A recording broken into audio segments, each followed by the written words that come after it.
Eu nunca vou esquecer daquele dia. Ele me mandou lavar os pés de um dos amigos dele, como se eu fosse criada.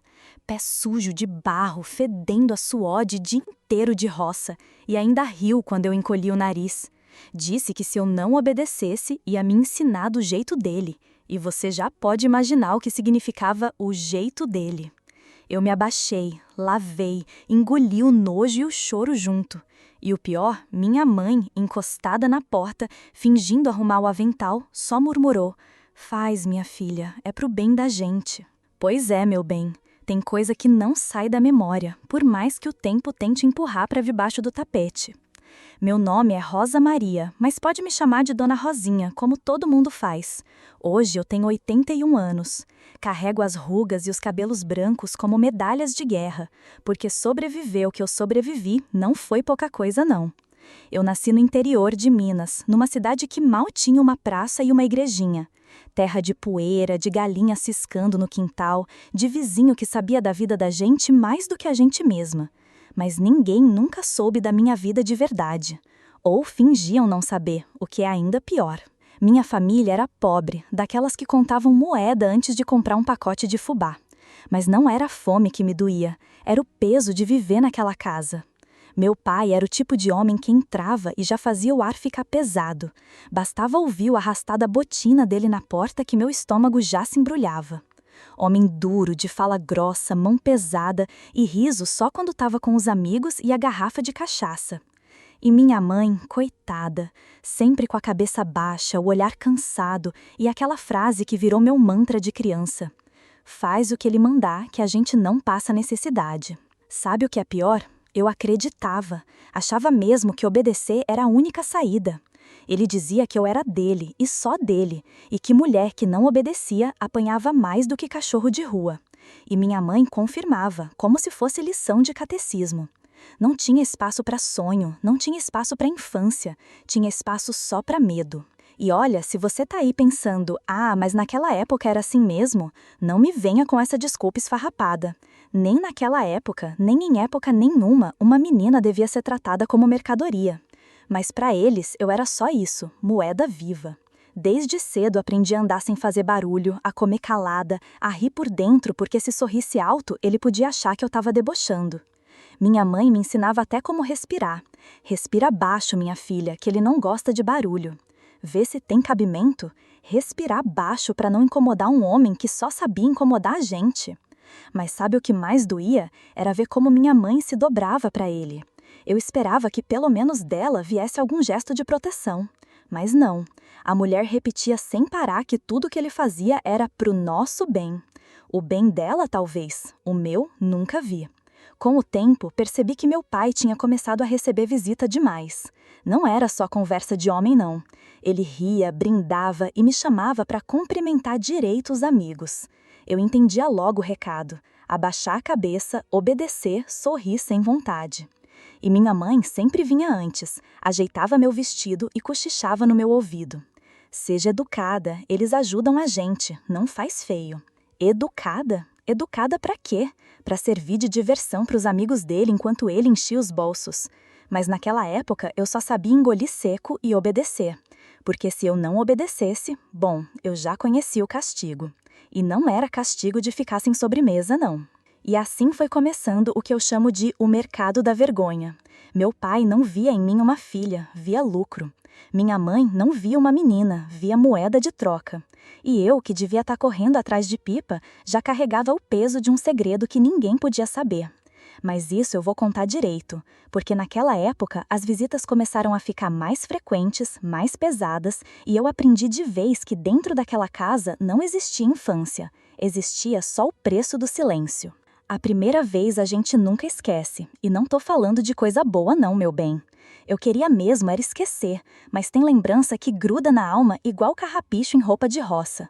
Quanto mais você tenta arrancar, mais parece que machuca. Pois é, foi numa tarde quente, dessas em que até a sombra parece suar, que meu pai mostrou de vez o valor que eu tinha dentro daquela casa. Moeda de troca. Ele chegou com 2 camaradas, tudo homem feito, botina suja de poeira e aquela risada alta que já me deixava com o estômago embrulhado. Eu me encolhi na cozinha, tentando passar despercebida, mas meu pai nunca deixava. Ele gostava de exibir. Para ele, ter uma filha quieta, obediente e sem coragem de levantar os olhos era motivo de orgulho. Rosa, vem cá, cumprimenta os amigos do seu pai. Foi o que ele disse, batendo a mesa do jeito que só faltava derrubar os copos de cachaça. Eu gelei. Mas se tem uma coisa que eu já tinha aprendido naquela época, era que dizer não não existia. Minha mãe, que já estava correndo para ajeitar a mesa com uns pedaços de queijo duro e farinha, passou por mim e cochichou baixinho. Não faça feio, minha filha, é pro bem da família. Pro bem da família. Sempre essa ladainha. O bem da família era a desculpa que ela usava para tapar o buraco que o medo cavava dentro da gente. Porque o bem de quem eu nunca vi. Me aproximei da mesa. Um dos homens me olhou como quem avaliava a mercadoria na feira.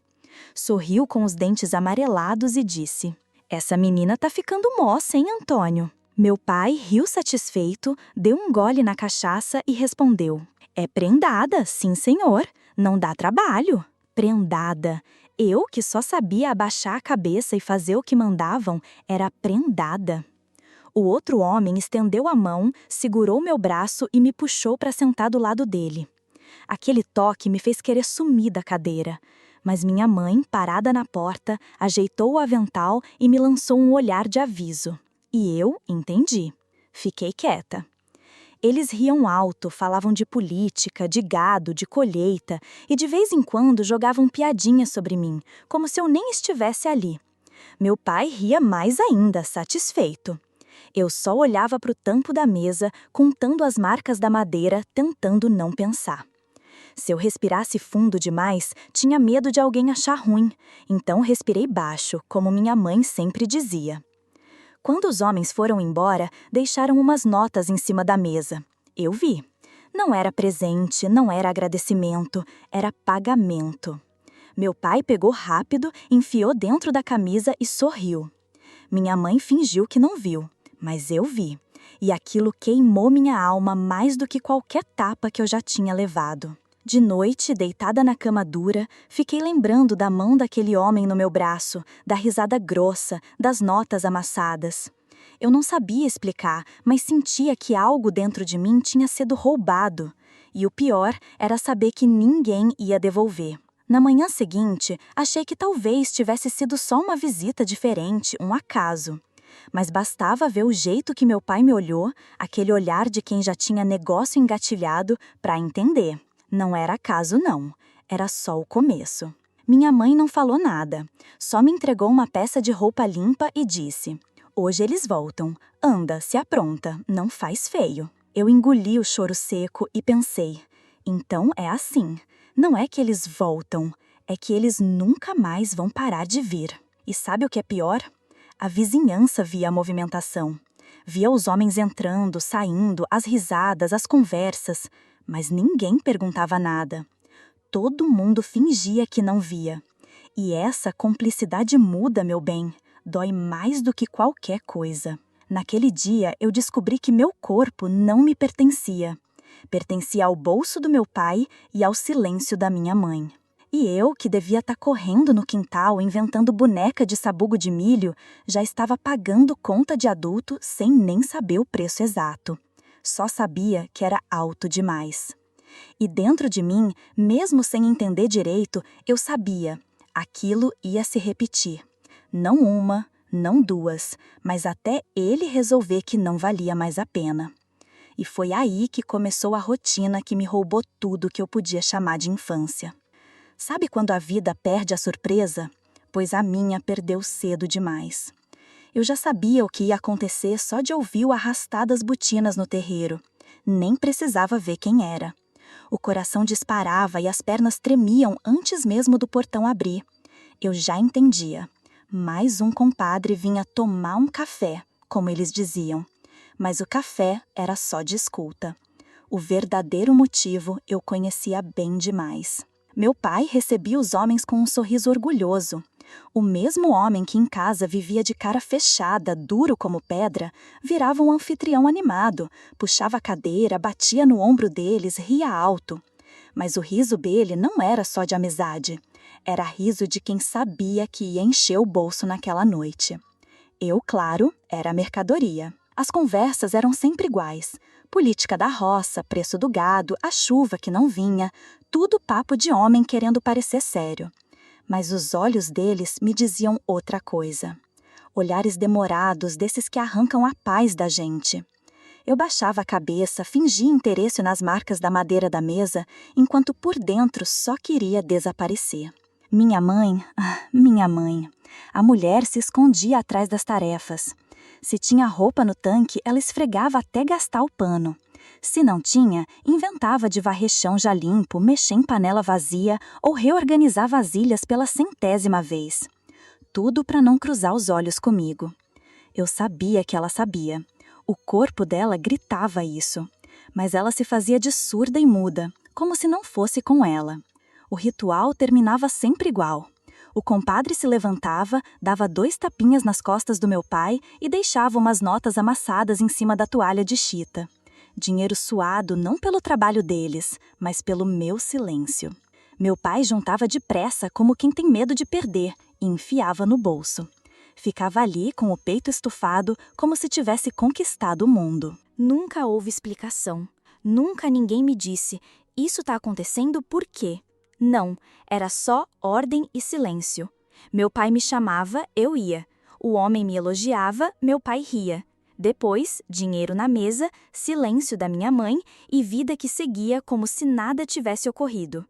No começo, eu ainda achava que podia ser coincidência, que talvez fossem só visitas normais. Mas bastava olhar para o sorriso satisfeito do meu pai contando as notas para entender, não tinha nada de normal. Aquilo era negócio. E eu era moeda. O medo, então, virou rotina. Eu já não acordava pensando em brincar, em correr no quintal e inventar bonecas de sabugo. Acordava esperando a próxima visita. Meus dias giravam em torno do barulho do portão, do cheiro de fumo que anunciava mais um compadre. Era como viver presa num relógio que só marcava hora de medo. E a vizinhança? Ah, meu bem, a vizinhança via. Claro que via. Via os homens entrando, saindo, o movimento diferente na casa de gente que mal tinha o que comer. Mas fingiam. Viravam a cara, comentavam sobre chuva e safra, como se não percebessem. E isso doía ainda mais. O silêncio deles confirmava que eu estava sozinha. Com o tempo, meu corpo aprendeu a reagir sozinho. O som de gargalhada masculina me fazia encolher, o cheiro de pinga me embrulhava o estômago e até a sombra de um chapéu grande me dava calafrio. Era como se o medo tivesse se mudado para dentro de mim. E não pense que a manhã seguinte era melhor, não era. A rotina da casa continuava. Minha mãe me chamava para ajudar no tanque, falava de feijão, de farinha, como se a noite anterior não tivesse existido. Eu, com o corpo pesado e o coração em frangalhos, tinha que fingir também. Fingir que era só mais um dia. Foi aí que entendi. Minha infância tinha acabado. Ninguém me deu aviso, ninguém perguntou se eu estava pronta. Simplesmente roubaram, em silêncio, noite após noite, cada pedacinho dela. Quando me dei conta, já não era criança. Eu era moeda de troca. E naquela mesa de chita, entre copos de cachaça e notas amassadas, meu pai assinava meu destino sem precisar de papel. Tem coisa que a gente nunca imagina ouvir da boca da própria mãe. Eu, pelo menos, nunca imaginei que um dia ela olharia para mim e diria com a maior calma do mundo: quanto mais obediente você for, mais cedo a gente sai da miséria. Não foi grito, não foi bronca, foi conselho. Como quem diz para a filha, lava bem o arroz que ele rende mais. Eu fiquei parada, com a bacia de roupa na mão, sem saber se ria ou se chorava. Porque me diga, que tipo de conselho é esse? Eu, criança ainda, tentando entender o mundo, descobrindo que minha função dentro daquela casa era obedecer, não para ter paz, mas para encher o bolso do meu pai. Ela não tremeu a voz, não desviou o olhar para o chão, como fazia em outras horas. Falou como quem repete uma verdade óbvia. E eu, burra de esperança, perguntei baixinho se um dia aquilo ia acabar. Vai sim, Rosa, tudo passa. Basta você não dificultar. Faz o que tem que ser feito e logo sua vida melhora. Logo, essa palavra doía mais que tapa, porque eu sabia que logo era invenção dela para me convencer a engolir seco. Enquanto falava, ela esfregava a roupa no tanque, como se cada peça fosse desculpa para não encarar o que ela própria dizia. A espuma subia, a água escorria, e eu só via a boca dela mexendo, soltando aquelas frases que pareciam mais sentença do que conselho. Mulher que enfrenta homem só leva a pior, minha filha. Melhor se calar, melhor obedecer. Barriga cheia é mais importante que orgulho. E foi nesse dia que eu entendi que minha mãe não era só vítima. Ela já tinha se conformado, aceitado a vida daquele jeito. Para ela, eu não era filha, eu era ferramenta. Ferramenta para manter a casa de pé, para ter arroz na panela, para garantir que meu pai não ficasse de cara amarrada. E o nó que deu no meu peito naquele momento eu nunca esqueci. Eu queria gritar, queria perguntar se ela não via, se ela não sentia quando ouvia as botas dos compadres no terreiro. Mas não saiu nada. Só fiquei ali, com a garganta seca e o coração batendo tão alto que parecia que o mundo inteiro ouvia. Naquela hora, percebi. Eu não tinha em quem confiar, nem no meu pai, que me tratava como mercadoria, nem na minha mãe, que me oferecia de bandeja em troca de uns trocados. Eu estava sozinha, completamente sozinha. E foi aí que comecei a mudar por dentro, porque eu entendi que chorar não servia para nada. Quando eu chorava, minha mãe dizia: "Enxuga essas lágrimas, menina, lágrima não bota feijão no prato." E se meu pai via, ainda zombava. "Olha aí, ó, já tá chorando de novo. Quem é que vai querer uma filha chorona?" Então eu parei de chorar. Engoli o choro até secar por dentro. Criei uma casca, daquelas grossas que a gente coloca para ninguém ver a ferida aberta. Por fora, parecia que eu estava firme. Por dentro, eu me desfazia todo dia. Foi nesse tempo que percebi que meu corpo já não me pertencia. Eu era treinada para sorrir na hora certa, para abaixar a cabeça quando chamavam meu nome, para aguentar em silêncio enquanto meu pai recebia o pagamento. Virou automático, e a casca foi ficando cada vez mais grossa. E como se não bastasse, um dia, depois de uma dessas visitas, meu pai olhou para mim e disse, sério, como se fosse conselho de ouro: "Você precisa ser mais simpática com meus amigos, Rosa. Homem gosta de moça alegre, não fica aí com essa cara de enterro." Mais simpática? Era isso que faltava. Além de obedecer, eu tinha que sorrir, como se meu rosto pudesse ser usado como mais uma moeda de troca. E eu, com o nó no peito, só balancei a cabeça, porque se eu respondesse, ele não ia gostar. Minha mãe, ao fundo, não disse nada, mas o olhar dela disse tudo. Faz o que ele manda, sempre faz. E foi nesse dia que minha casca virou muralha, porque eu entendi de vez que não tinha saída. Se eu queria sobreviver, ia ter que virar pedra por fora. Por dentro, que se danasse. Eu nunca entendi como meu pai conseguia inflar tanto o peito quando falava de mim, como se tivesse criado uma obra-prima. Era homem de poucas palavras dentro de casa, mas bastava um compadre entrar pela porta que virava pavão. Fazia questão de me exibir, como se fosse a medalha que ele tinha conquistado num campeonato que só ele acreditava existir. E sempre repetia a mesma frase, com um orgulho que me embrulhava o estômago. Minha filha é prendada, não dá trabalho nenhum. Prendada? Palavra bonita na boca dele, mas que na minha vida só tinha gosto de ferro enferrujado. Porque ser prendada para ele era ser obediente, calada, disposta a servir sem abrir a boca. Não era mérito, era condenação. Os compadres riam alto como se tivessem acabado de ouvir a maior piada do mundo. Batucavam na mesa, batiam palmas, alguns até assoviavam. Outros cochichavam entre si, rindo de canto de boca, e eu não precisava ouvir as palavras para saber que eram sobre mim. Aquelas risadas me atravessavam feito faca. Parecia que o ar sumia da sala.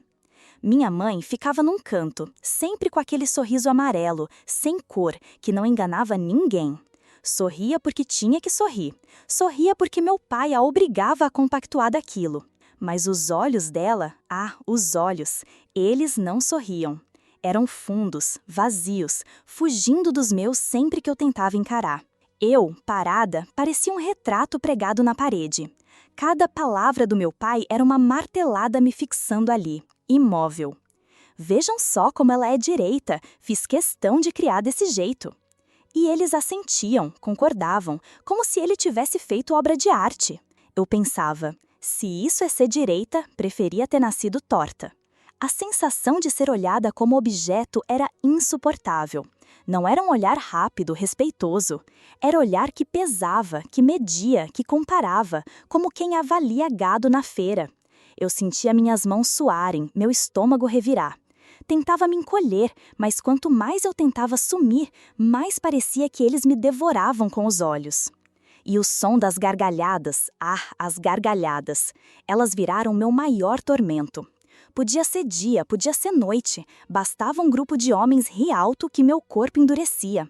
Até hoje, já velha, quando escuto risada masculina ecoando, sinto o peito apertar como se ainda estivesse naquela sala. Porque eu sabia que não era riso de alegria. Era riso de quem partilhava um segredo sujo. Depois que eles iam embora, a cena se repetia. O compadre dava 2 tapinhas nas costas do meu pai e deixava notas amassadas em cima da mesa. Meu pai recolhia rápido, como cachorro guardando osso, e enfiava dentro da camisa. Ficava com aquele ar satisfeito de quem tinha feito grande negócio. Minha mãe recolhia os copos, lavava a louça, em silêncio, e eu me retirava calada, levando comigo mais um pedaço arrancado da minha infância. Mas foi nesse tempo que notei uma mudança. Entre todos os compadres que vinham, um começou a aparecer mais. No começo eu pensei que fosse coincidência, mas coincidência não bate no portão dia sim, dia não. Esse homem tinha um jeito diferente, falava menos, olhava mais. Quando chegava, meu pai se animava, recebia-o de braços abertos como se fosse irmão. E a cada visita dele, eu sentia minha liberdade minguar ainda mais. Meu pai adorava a presença dele, fazia questão de me chamar quando ele estava, me empurrava para perto, dizia rindo. Viu como minha filha é educada? É a joia da casa. Joia? Palavra bonita, mas eu sabia que para ele eu era só objeto de valor. E objeto, uma hora, muda de dono.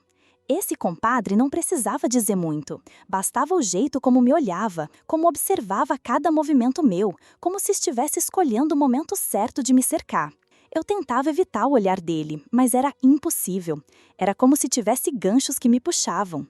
E meu pai, cego de orgulho, não percebia nada, ou fingia não perceber. Esse aí é amigo de verdade, Rosa. Aprende a tratar bem homem de valor. Homem de valor.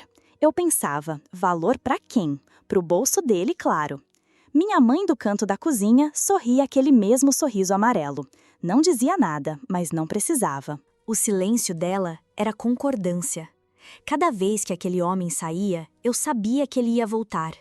E cada vez que ele voltava, eu tinha mais certeza de que minha vida já não era minha. Naquele tempo, minha infância já estava morta e enterrada. O que restava de mim era só uma casca, e até essa casca já começava a rachar. Não demorou muito para aquele compadre deixar de ser visita e virar quase um morador da casa. Se antes aparecia de tempos em tempos, agora parecia que tinha chave do portão. Batia, entrava, sentava e eu já sabia. Lá vinha mais uma tarde interminável. Meu pai, todo satisfeito, tratava-o como irmão. Esse é de confiança, repetia, como quem fala de um sócio de negócio próspero. E confiança, no dicionário do meu pai, significava uma coisa só. Podia deixar a filha sob os cuidados dele sem se preocupar. A primeira vez que isso aconteceu, eu lembro bem. Estávamos na sala. Meu pai se levantou, ajeitou a calça e disse: "Vou ali ver da criação. Fica aí com ela, fulano. É de casa." E saiu. Assim, simples, como quem entrega um balde para alguém segurar. Eu gelei. O compadre sorriu de canto, ajeitou-se na cadeira e ficou me olhando. Não falou nada. O silêncio dele era pior que qualquer palavra. Eu aprendi rápido que aquele silêncio era meu inimigo. O relógio na parede, que fazia um tic-tac baixo, parecia gritar. Eu contava os segundos, torcendo para meu pai voltar logo.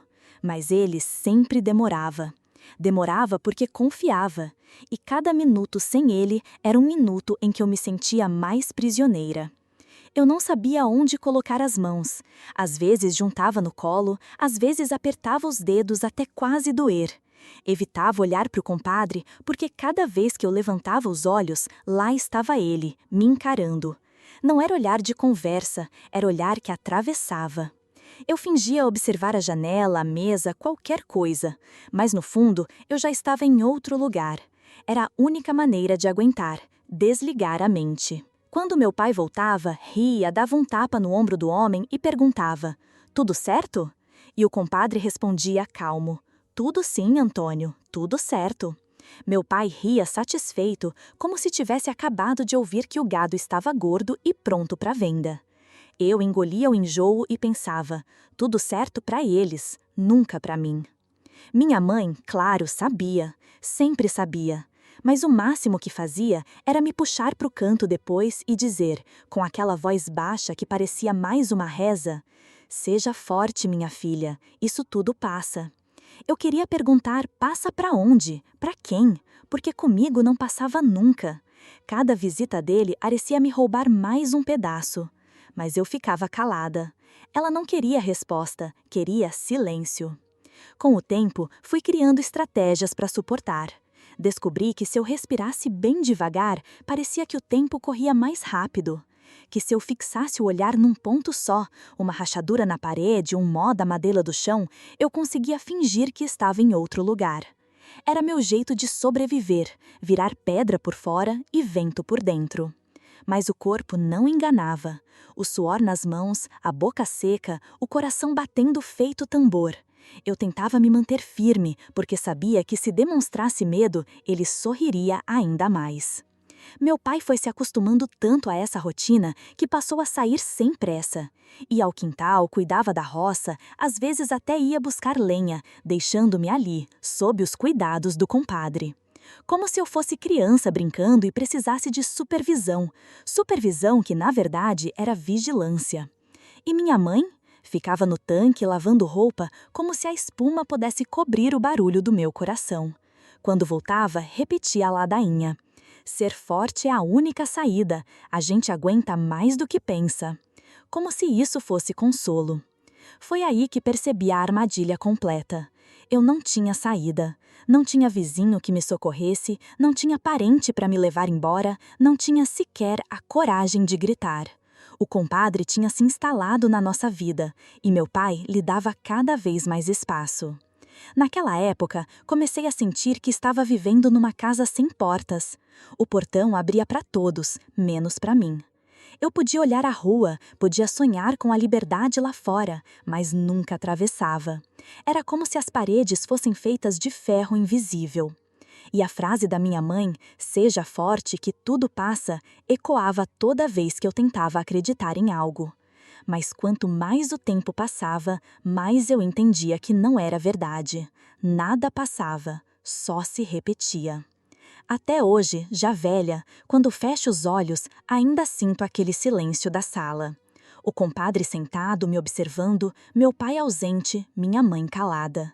E eu tentando ser pedra, para não me despedaçar. Foi nessa época que percebi, com todas as letras, não havia saída.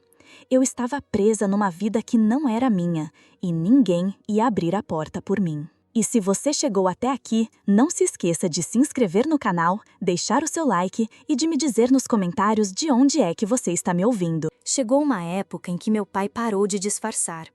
Até então, o dinheiro aparecia de forma quase escondida.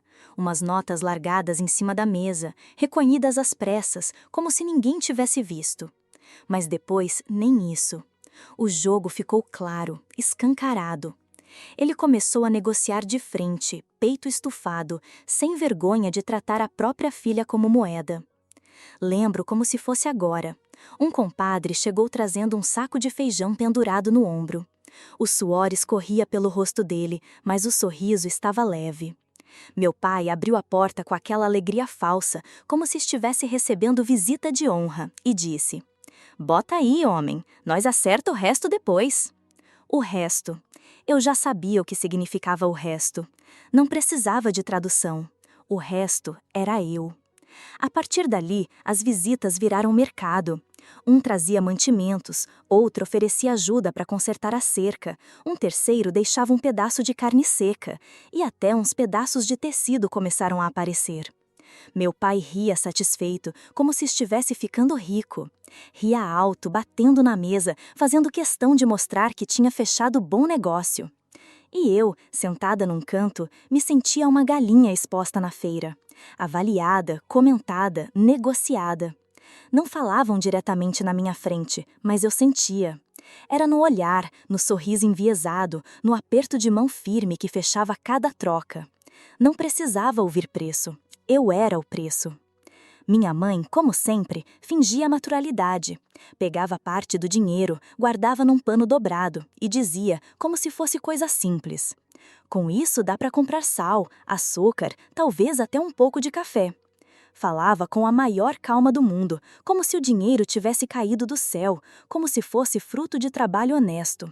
Eu ficava olhando para ela e me perguntava se acreditava mesmo no que dizia ou se só tinha se acostumado a tapar os ouvidos e seguir a vida. A casa mudou. Antes a gente vivia de farinha e água. Agora, de vez em quando, tinha carne, tinha feijão, até sabão de pedra melhor. Para quem olhasse de fora, parecia que a vida da gente estava melhorando. Mas eu sabia que cada pedaço de carne no prato custava um pedaço de mim. E o horror maior era o sorriso do meu pai. Ele, que em outros momentos era duro, calado, mal-humorado, depois dessas negociações virava outro homem. Ficava leve, quase simpático, cantava baixinho enquanto guardava o dinheiro, falava de planos, comentava que a casa estava prosperando. "Tá vendo, Rosa? Tudo graças a você, minha filha de valor." Filha de valor. Palavras que deviam ser orgulho, mas que na boca dele soavam como sentença. Valor de mercado, não de afeto. Eu comecei a perceber que meu pai não me via como gente havia muito tempo. Para ele, eu era investimento. Era uma fonte que não secava. E cada vez que via aquele sorriso satisfeito, meu estômago embrulhava. A mãe, mesmo sem dizer nada, colaborava. Era ela quem guardava parte do dinheiro, quem comprava os mantimentos, quem cozinhava com aquele ar de normalidade. Às vezes até dizia: "Pelo menos agora a gente não passa mais fome." Como se a ausência de fome justificasse todo o resto. De noite eu me deitava na cama dura e ficava pensando: será que isso nunca vai acabar? Porque já não era só sobre suportar, era sobre viver sabendo que eu tinha virado moeda de troca oficial. A feira funcionava dentro da minha casa e eu era a mercadoria.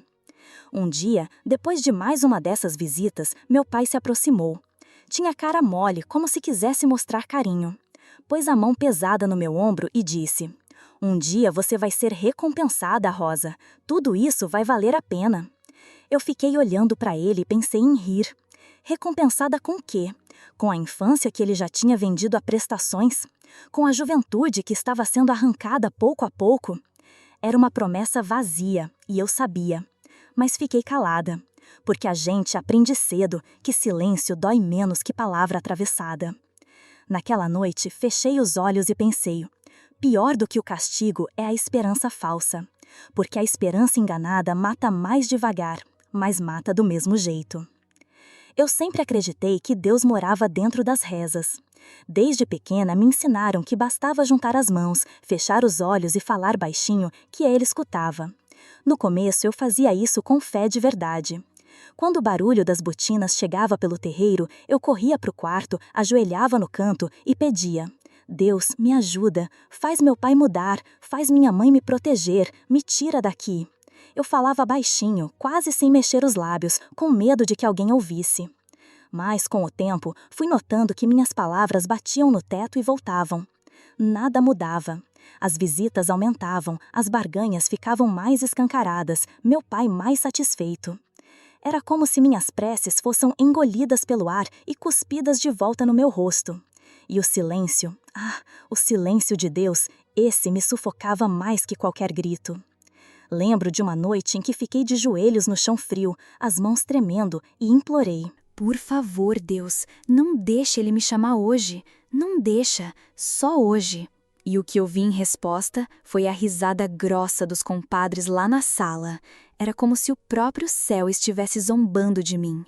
Quando contei para minha mãe que andava rezando, esperando que as coisas melhorassem, ela não me abraçou nem me consolou, só disse com a maior calma do mundo enquanto torcia um pano de prato: Deus dá fardo só para quem aguenta, Rosa, é porque você é forte. Aquela frase caiu sobre mim como pedra, porque se ela estava certa, então tudo o que eu vivia não era acaso, era plano. Deus tinha escolhido eu, justamente eu, para carregar aquilo. E se eu reclamasse, estaria desafiando a vontade dele. Foi aí que a culpa começou a me corroer por dentro. Eu não pensava mais, meu pai é um monstro. Não, passei a pensar, Deus me deu isso porque eu mereço, porque eu tenho que aguentar. E cada vez que chorava escondida, me sentia pecadora, porque, segundo minha mãe, a tristeza era falta de fé. Ela sempre repetia variações da mesma ladainha. Deus sabe o que faz. Tudo tem seu motivo.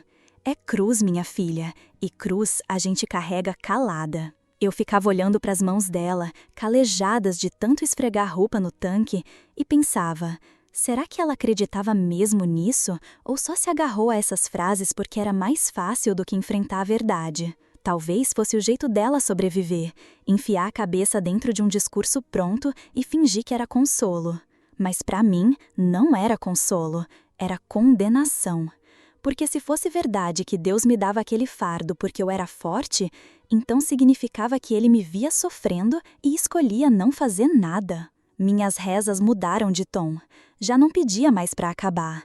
Comecei a pedir perdão.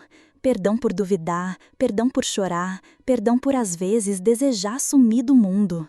Eu me ajoelhava e dizia: desculpa, Deus, eu sei que sou fraca, eu sei que devia aguentar sem reclamar. E cada pedido de perdão me afundava mais. O mais cruel era que de tanto ouvir minha mãe repetir aquelas frases, comecei a acreditar. Talvez fosse mesmo o meu destino. Talvez eu tivesse nascido só para isso, ser moeda de troca, ser silêncio, ser sombra. Não importava o quanto eu desejasse outra vida, destino não se discute, era o que diziam. Mas dentro de mim, a raiva crescia. Eu não podia mostrar, não podia falar, mas sentia. Às vezes, enquanto minha mãe dizia, confia, Rosa, Deus dá a cruz certa para cada um, eu pensava, se é cruz, eu quero quebrar essa madeira e tacar fogo. Só que nunca falei, porque até pensar isso já me dava medo de estar pecando. No fim, minhas rezas foram ficando cada vez menores. Primeiro, parei de pedir coisas grandes. Depois, parei de pedir qualquer coisa. Um dia, percebi que só fechava os olhos e deixava a mente em branco. E por último, nem isso. Nem rezar eu conseguia mais. Eu decidi ali que era melhor guardar segredo até da minha própria alma. Porque se Deus não me ouvia, e se minha mãe só repetia frases prontas, então talvez fosse melhor não falar nem comigo mesma. Passei a engolir tudo, medo, raiva, tristeza, até do lado de dentro. E foi aí que eu me perdi de vez. Porque quando até Deus vira silêncio, você descobre que está absolutamente sozinha. Nem todos os compadres eram iguais. A maioria ria alto, batia no ombro do meu pai, elogiava a minha obediência e deixava o pagamento sobre a mesa como quem paga uma conta de bar. Mas um deles destoava. Chegou depois dos outros, já homem feito, mas tinha um jeito diferente. Não ria das piadas do meu pai, não fazia aqueles comentários sujos que eu fingia não ouvir. Quando olhava para mim, parecia mais constrangido que satisfeito.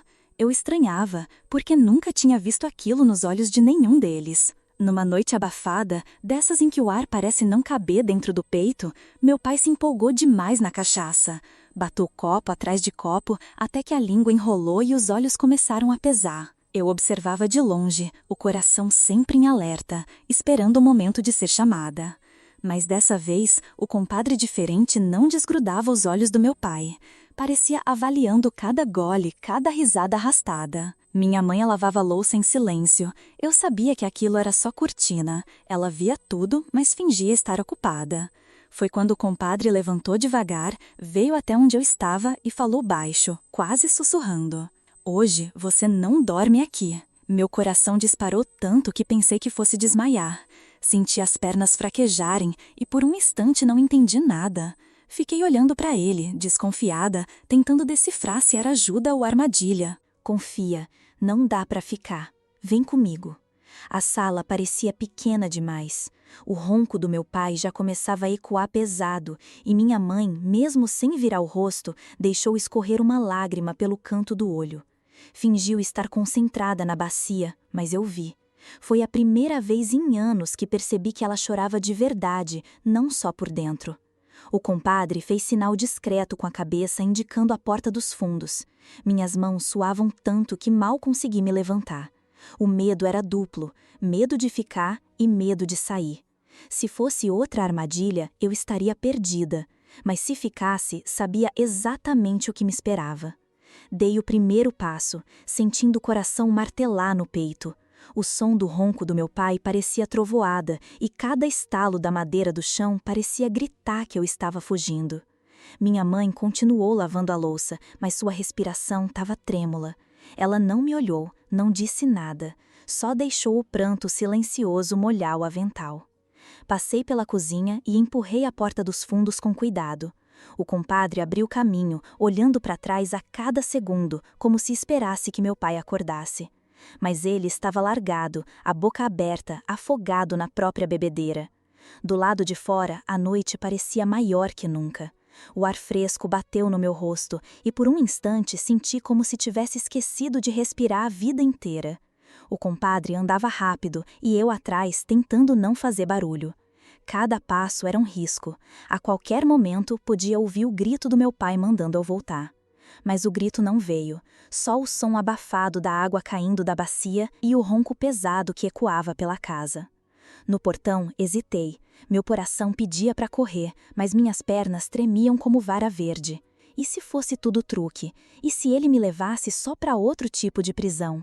Mas algo dentro de mim, talvez a última faísca de coragem que restava, disse que era hora de arriscar. Cruzei o portão sem olhar para trás. Pela primeira vez na vida, não virei para casa. O peito doía de medo, mas o ar parecia mais limpo.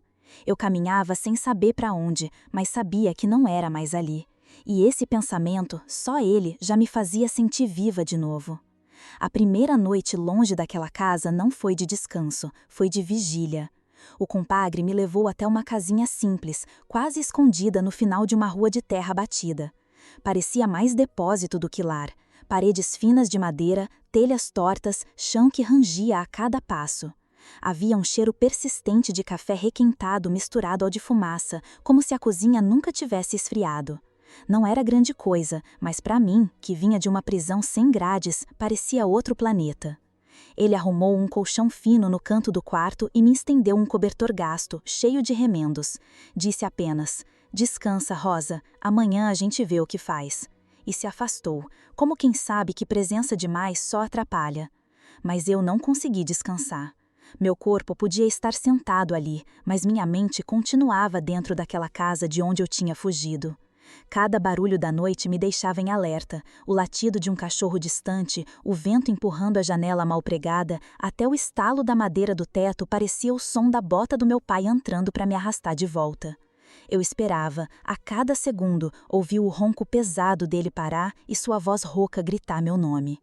O medo vinha junto da culpa. A cena da minha mãe, de cabeça baixa, lavando louça com os olhos marejados, não saía da minha cabeça.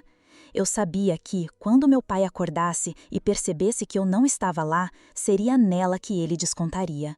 A coragem que me tirou da casa naquela noite parecia agora uma sentença para a mulher que me pôs no mundo.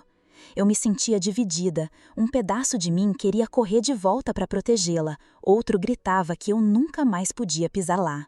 E havia também a vergonha de estar ali, na casa de um homem que eu conhecia tão pouco, dependendo dele para não ser engolida de volta pelo inferno que deixei. A desconfiança era tanta que, mesmo vendo que ele não me olhava como os outros, eu esperava a qualquer momento que sua máscara caísse e que ele revelasse as mesmas intenções sujas que os demais. Mas ele não se aproximou. Ficou deitado em uma esteira do outro lado do cômodo, quieto. Não tentou me tocar, não me observou com aquele olhar invasivo que eu já conhecia de cor. Apenas respirava de forma regular, como quem sabia que silêncio naquela hora era mais valioso que qualquer palavra. Isso, por incrível que pareça, me deu um fio de paz, um fio, não mais que isso. A madrugada foi longa, meus olhos ardiam, mas eu não ousava fechá-los. O coração batia tão alto que eu tinha medo que ele ouvisse. De vez em quando, eu olhava pela janelinha pequena e via o breu da noite. Parecia que o mundo lá fora estava em suspenso, esperando para decidir meu destino. Quando o céu começou a clarear, senti algo que fazia anos que eu não sentia. O nascer do sol não era chamado para mais um dia de servidão. Era um anúncio de que eu tinha sobrevivido à primeira noite fora. Olhei para o horizonte, pintado de laranja e rosa, e respirei fundo. Era ar diferente. Era ar de rua, de liberdade. Pela primeira vez, não precisei esperar a ordem do meu pai para levantar da cama. Mas, junto do alívio, veio o medo. Será que eu estava mesmo livre? Ou só tinha trocado de prisão? Porque ainda não sabia o que o compadre realmente queria de mim. Liberdade assusta quando a gente nunca a teve. Cada raio de sol parecia perguntar: "E agora, Rosa, o que você vai fazer?" No meio da manhã, ele se aproximou devagar. Eu estava sentada perto da janela abraçando os joelhos e ele disse, sem rodeios: "Você não pode ficar aqui por muito tempo. Seu pai pode dar com a língua nos dentes e descobrir. Mas eu conheço gente em outra cidade que pode arrumar trabalho para você. Não é fácil, mas é honesto. Se quiser, eu te levo." Trabalho, outra cidade, palavras que nunca tinham sido usadas comigo. Até então, meu destino sempre tinha sido decidido por meu pai. E ali, pela primeira vez, alguém me falava de escolha. Meu coração se apertou. Eu queria acreditar nele, mas a desconfiança ainda me segurava. Será que não era só outro jeito de me prender? Mas quando olhei pela janela e vi a rua de terra se estendendo até sumir no horizonte, algo dentro de mim sussurrou: "É agora ou nunca." Virei o rosto para ele e, mesmo com a voz fraca, disse: "Eu vou." Naquele instante, percebi que pela primeira vez na vida, a decisão tinha sido minha. A viagem até a nova cidade não foi longa em distância, mas dentro de mim pareceu interminável. Cada passo que eu dava, cada solavanco da carroça, era como se o coração fosse explodir. Eu olhava para trás o tempo todo, com medo de ver meu pai surgindo do nada, com o rosto vermelho e os olhos cheios de raiva. Mas o que eu via era só poeira levantando na estrada e o horizonte se abrindo na frente. O compadre que me ajudou não pôde ir até o fim. Disse que tinha gente de confiança que cuidaria de mim numa cidade pequena e que eles poderiam arrumar trabalho. Não insisti em detalhes. A essa altura, eu só queria estar longe. Quando chegamos, ele me deixou aos cuidados de um casal simples, que me recebeu com olhos curiosos, mas sem perguntas demais. Ele se despediu rápido, com a promessa de que não diria nada ao meu pai. Eu nunca mais o vi. A cidade era diferente da minha. As ruas eram de terra batida, cheias de marcas de carroça. As casas eram baixas, pintadas de cal, algumas com quintais floridos, outras mal cuidadas. Havia mais gente circulando do que eu estava acostumada. Crianças corriam descalças, mulheres carregavam cestos, homens negociavam no mercado. Para mim, parecia outro mundo, e ao mesmo tempo assustador. Eu me sentia um peixe fora d'água, tentando nadar em rio desconhecido. Não demorou para arrumarem trabalho para mim. Ninguém queria saber da minha história. Só perguntavam se eu tinha força e disposição. E isso eu tinha, ou fingia ter. Passei a lavar roupas no rio desde cedo. A água gelada rachava minhas mãos, a pedra áspera cortava meus dedos, mas eu não reclamava. Depois, ajudava a cozinhar em casas de famílias ricas, que me tratavam como se eu fosse parte da mobília. Muitas vezes também cuidava das crianças dessas famílias, meninos e meninas que tinham tudo o que eu nunca tive. Brinquedos, tempo para brincar e liberdade de correr pelo quintal sem medo de nada. O trabalho era pesado. Chegava em casa com os braços doendo, os pés queimando de tanto andar descalça e a barriga muitas vezes ainda roncando. O pouco que me davam de comida mal sustentava, mas eu aceitava calada. Aprendi que reclamar era perder mais do que ganhar. E mesmo assim, havia algo novo, o silêncio. Não havia mais o barulho do portão abrindo para visitas indesejadas. Não havia a voz rouca do meu pai me chamando para obedecer. Não havia gargalhadas masculinas ecoando na sala. Eu descobri que cansaço físico, por mais cruel que fosse, era leve perto do peso de uma alma em cativeiro. Pela primeira vez, deitava sabendo que ninguém ia abrir a porta do quarto de madrugada para me roubar o sono. Mas a solidão me acompanhava. Eu estava cercada de gente, mas era como se ninguém me visse. Eu fazia parte do cenário, não da vida. Trabalhando, comendo, dormindo, sempre calada. Não tinha em quem confiar, e a confiança era um luxo que eu já não podia me permitir. Às vezes, quando estava lavando roupa no rio, eu olhava meu reflexo tremido na água e mal me reconhecia. Parecia outra pessoa, magra, cansada, mas com um brilho novo no olhar. Um brilho que dizia, você sobreviveu. Foi nessa época que comecei a guardar dinheiro. Pouco, quase nada. Algumas moedas escondidas dentro de um pano e enfiadas no meio da palha do colchão. Cada moeda era como uma semente plantada no escuro. Não dava para ver o futuro, mas eu sonhava. Sonhava em ter um cantinho só meu, nem que fosse um quartinho pequeno, com uma mesa e um fogão de barro. Sonhava em escolher o que cozinhar, em dormir a hora que quisesse, em viver sem ninguém dizendo o que eu devia ser. E eu sonhava com silêncio, silêncio verdadeiro, não o silêncio cúmplice da minha mãe, mas o silêncio da paz. Mas a vida nunca deixa a gente sonhar sem jogar sombra. Foi lavando roupa no rio que percebi, pela primeira vez, que alguém me observava. Era um homem comum, não parecia rico nem importante. Não ria alto, não fazia piadas, mas o olhar dele me seguia. No começo pensei que fosse coincidência. Depois percebi que, toda vez que eu passava, ele estava por perto. O olhar não era como o dos compadres, mas mesmo assim me deixava alerta. Meu coração, que começava a acreditar em um futuro diferente, se apertou. Será que eu podia confiar? Ou será que a vida estava prestes a me prender de novo, em outra forma de cativeiro? Segui lavando, cozinhando e juntando minhas moedas. Mas a cada vez que sentia os olhos dele em mim, a dúvida crescia. Talvez fosse interesse sincero. Talvez fosse só mais uma armadilha. E eu já sabia, confiar podia custar caro demais. Eu sempre achei que meu coração tinha virado pedra, que nada mais podia mexer comigo, nem para bom, nem para ruim. Mas a vida tem dessas ironias. Bota alguém no seu caminho quando você menos espera. Foi assim que conheci ele. Não era homem de destaque, nem rico, nem daqueles que chegavam impondo presença. Era simples, trabalhava como qualquer outro e falava pouco, mas tinha um jeito diferente. Eu percebi logo. Não ria das piadas que outros homens faziam quando me viam passando. Não me olhava com aquele brilho nojento que eu já conhecia de longe.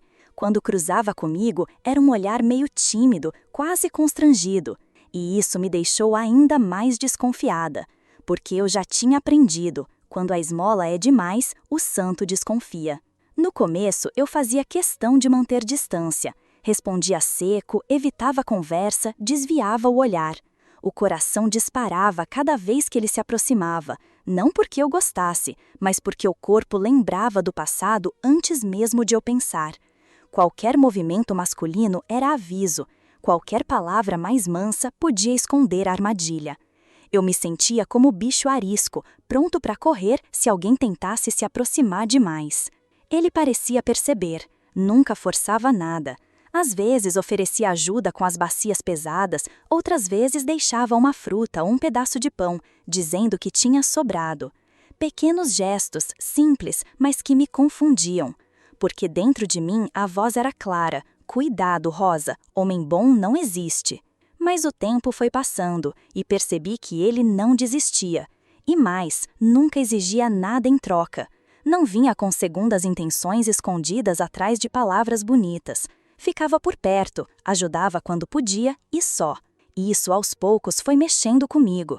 Eu me pegava sorrindo de algo que ele dizia e logo em seguida me sentia culpada, como se estivesse traindo a mim mesma.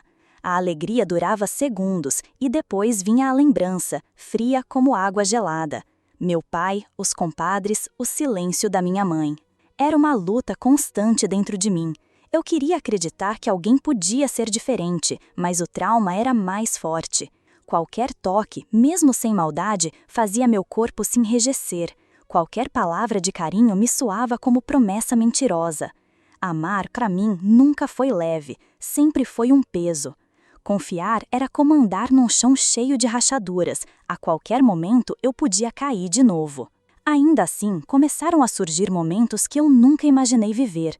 Pequenos, mas importantes. Um café quente servido sem cobrança. Uma conversa ao entardecer, quando o sol baixava e as sombras alongavam. O riso das crianças correndo no quintal dele. Coisas que por instantes me faziam esquecer de onde eu vinha. Eu me permitia sentir, mas sempre com um pé atrás, como quem sabe que a felicidade pode ser armadilha. À noite, porém, o passado sempre voltava. Eu fechava os olhos e, em vez do rosto dele, via o portão da casa. O ronco pesado, a risada dos compadres, o choro abafado da minha mãe. Muitas vezes acordava suada, o coração disparado, como se tivesse voltado no tempo. Ele, às vezes, perguntava se eu estava bem. Eu dizia que sim, nunca contei. Como explicar que nem nos sonhos eu tinha sossego? Com o tempo, aceitei a companhia dele. Trabalhamos juntos, construímos uma vida simples. Casei, tive filhos. Aos olhos dos outros, eu finalmente tinha me ajeitado. A vizinhança dizia, Rosa deu a volta por cima. Mas ninguém via as noites em que eu me encolhia na cama, assustada com barulhos comuns, achando que eram passos do meu pai. Ninguém via como eu, mesmo sorrindo para meus filhos, carregava no peito uma dor que nunca se curava. Trabalhei duro, mais do que posso contar. Lavei roupa até minhas mãos ficarem cheias de calos e rachaduras. Cozinhei para os meus e para os outros. Cuidei dos meus filhos como se fossem meu último fio de esperança. Dei a eles o que eu nunca tive: colo, afeto, cuidado. Mas nunca consegui dar o que não aprendi: paz. Porque paz, para mim, sempre foi coisa de sonho. Muitos diziam que eu tinha sorte de ter encontrado um homem bom. E, de fato, ele nunca me tratou como meu pai me tratou. Mas o trauma não deixou. Eu sempre estava em alerta, sempre com medo de que, de um dia para o outro, ele mudasse, que revelasse o que escondia, que eu caísse, de novo, numa prisão que parecia liberdade. E às vezes, mesmo no meio da alegria, eu lembrava. Enquanto cozinhava e ouvia meus filhos rirem, vinha a lembrança do riso dos compadres. Enquanto sentia a mão dele segurar a minha com carinho, vinha a memória das mãos pesadas que um dia me roubaram de mim mesma. Eu sorria por fora, mas por dentro a sombra nunca me deixava. Foi então que percebi. Por mais que eu tivesse reconstruído minha vida, o passado nunca tinha ido embora. Estava lá, sempre, me esperando na hora do sono. Nos sonhos, ele voltava. E quando eu acordava, era como se tivesse apanhado de novo. E eu aceitei. Aceitei que mesmo com uma vida nova, o passado era um hóspede que nunca iria embora. Hoje, com essa idade que pesa mais do que minhas pernas conseguem carregar, eu me sento e conto essa história. Não porque eu queira piedade, nem porque espero que alguém me abrace e diga, coitada, eu já passei da idade de querer consolo. Eu conto porque sei que se eu calar, vão continuar fingindo que coisas assim nunca aconteceram, e eu não vou deixar. Eu sobrevivi, mas sobreviver não é o mesmo que viver. Eu respirei todos esses anos, criei filhos, vi netos nascerem, mas uma parte de mim ficou presa lá atrás, naquela casa, naquela sala de risadas pesadas. Até hoje, se eu fecho os olhos, ainda sinto o peso do olhar daqueles homens e a voz do meu pai ecoando como se estivesse vivo. Nunca mais vi minha mãe depois daquela noite, nem carta, nem notícia, nem nada. Às vezes, nas madrugadas, eu sonho que volto e a encontro sentada na varanda, com aquele olhar cansado e o sorriso amarelo. No sonho, eu me ajoelho e pego a mão dela dizendo, me desculpa, mãe, por ter deixado a senhora sozinha. Mas aí eu acordo e tudo que tenho é o vazio. A verdade é que eu nunca tive coragem de procurar. O medo de encontrar só o túmulo dela e a culpa me esmagarem de vez me manteve longe. Do meu pai, soube pelos outros. Morreu sem nunca ter pedido desculpa, sem nunca reconhecer nada. Morreu acreditando que tinha sido bom homem, bom provedor. Morreu como viveu, com o peito estufado de orgulho e a alma podre. Nunca mais olhei na cara dele depois que fugi, e se tivesse olhado, não teria dado perdão. Perdoar é coisa que a gente dá quando ainda tem algo bom guardado. Eu não tinha. Ele levou tudo. Que se entenda com Deus, se é que Deus quis lhe dar ouvidos. Quanto ao homem que me ajudou naquela noite, o tal compadre que não ria das piadas, ele foi o único que me mostrou respeito de verdade. Não me olhou como mercadoria, não me cobrou pelo favor. Me deu abrigo, me deu silêncio, me deu a chance de recomeçar. Com ele, construí uma vida, casei, tive filhos. E sim, eu fui fiel, fui companheira. Mas nunca consegui amá-lo como ele merecia. O trauma tinha criado raízes dentro de mim que nenhuma paciência conseguia arrancar. Eu dava carinho, eu fazia comida, eu cuidava da casa, mas sempre faltava algo. E ele sabia. Nunca me cobrou, nunca me jogou na cara, mas sabia. Eu via nos olhos dele. E isso foi a ferida que mais me doeu. Não ter conseguido amar de verdade aquele que me estendeu a mão quando eu mais precisei. Trabalhei como poucas mulheres da minha época. Lavei roupa em rio até minhas mãos se tornarem mais pedra do que carne. Cozinhei em fogões que mais pareciam fornalhas. Cuidei de filhos que cresceram sem conhecer o inferno de onde a mãe deles escapou. Dei a eles o que eu nunca tive: afeto, presença, proteção. Mas não consegui dar o que não aprendi: paz. Porque dentro de mim o barulho nunca cessou. Mesmo nas noites em que eu deitava ao lado do meu marido, em casa segura, o sono era invadido por pesadelos. O portão da casa do meu pai, o ronco dele, as gargalhadas, o choro abafado da minha mãe, tudo voltava. Aos olhos dos outros, eu o venci na vida. Consegui um lar, criei filhos, vejo meus netos correndo no quintal. Eles me chamam de vó e acham que eu sou só uma velhinha bondosa que gosta de fazer bolo e contar histórias. Eles não sabem que dentro de mim ainda coa a voz da menina que um dia foi trocada por sacos de feijão, por favores, por moedas amassadas. Eu sorrio para eles, mas por dentro ainda carrego o peso daquela sala. As marcas que eu carrego não aparecem nas rugas nem nas mãos calejadas, são invisíveis. Estão no jeito que às vezes eu suspiro fundo sem motivo, no silêncio que me pega no meio de uma conversa, no medo que sinto quando escuto gargalhadas masculinas altas demais. Estão no jeito como, mesmo velha, ainda acordo assustada de madrugada, com o coração disparado, sem saber onde estou. E sabe o que é mais cruel? Mesmo depois de décadas, mesmo depois de ter construído uma nova vida, o passado sempre volta. Nos sonhos, nos silêncios, nos olhares que me lembram do que eu vivi. Eu sobrevivi, mas a menina que um dia fui nunca deixou de gritar dentro de mim. Por isso eu falo agora. Não porque eu queira que sintam pena, eu não preciso disso. Falo porque sei que muita gente prefere acreditar que histórias assim são invenção, exagero, drama. Pois não são. Eu sou prova viva. E mesmo que minha voz trema, mesmo que minhas mãos cansadas já mal consigam escrever, eu digo: aconteceu. E ainda acontece. Eu sobrevivi, mas nunca esqueci. E que ninguém finja que não sabia. E se você chegou até aqui, não se esqueça de se inscrever no canal, deixar o seu like e de me dizer nos comentários de onde é que você está me ouvindo.